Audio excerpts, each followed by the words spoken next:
Hi అండి, welcome to Rekha channel. ఈ వీడియోలో ఎన్నో పోషక విలువలు ఉన్న రాజ్మా మసాలా కర్రీని తయారు చేసుకుందాం. ఈ రాజ్మా కర్రీ చపాతీ రోటీలోకి బాగుంటుంది, అలాగే బిర్యానీలోకి కూడా చాలా బాగుంటుంది.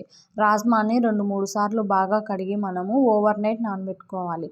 రాజ్మా మనకు 8 గంటలన్నా నానితేనే రాజ్మా మెత్తగా ఉడుకుతాయి. ఇప్పుడు మనము కుక్కర్లో ఉడికించుకుందాం. కుక్కర్ తీసుకొని అందులో మనము రాజ్మాని వాటర్తో సహా వేసేయాలి.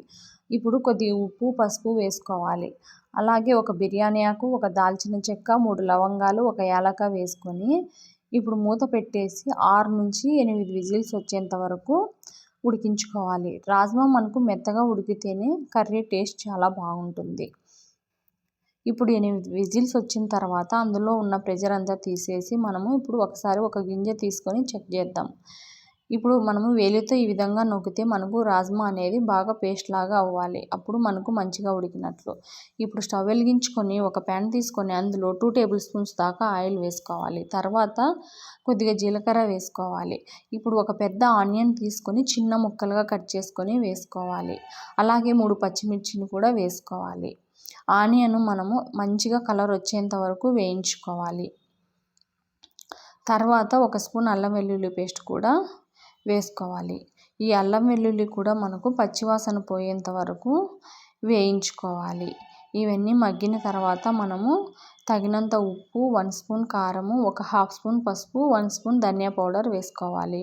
ఇక్కడ మీరు ఉప్పు చూసుకొని వేసుకోవాలి. ఎందుకంటే మనము రాజ్మా ఉడికించేటప్పుడు కూడా ఉప్పును వేసుకుందాము. అందుకని కొద్దిగా తక్కువగానే వేసుకోవాలి.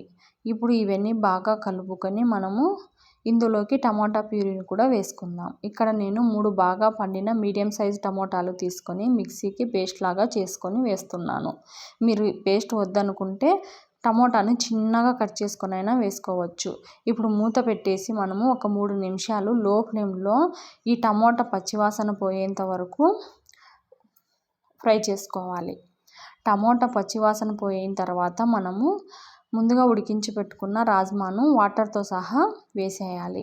ఇప్పుడు మీడియం ఫ్లేమ్లో పెట్టుకొని ఈ రాజ్మాను మనము మూత పెట్టేసి ఒక 12 నిమిషాల దాకా ఉడికించుకోవాలి. ఈ విధంగా గ్రేవీ అనేది మనకు దగ్గర పడుతున్నప్పుడు ఇప్పుడు కొద్దిగా పావు టీ స్పూన్ అంతా గరం మసాలా పౌడర్, కొద్దిగా కొత్తిమీర కూడా వేసి బాగా కలుపుకొని 1 నిమిషం అలా ఉడికించి మనము స్టవ్ ఆఫ్ చేయాలి. అంతే, రాజ్మా మసాలా కర్రీ రెడీ. మీరు కూడా ట్రై చేసి ఎలా వచ్చిందో కామెంట్ చేయండి.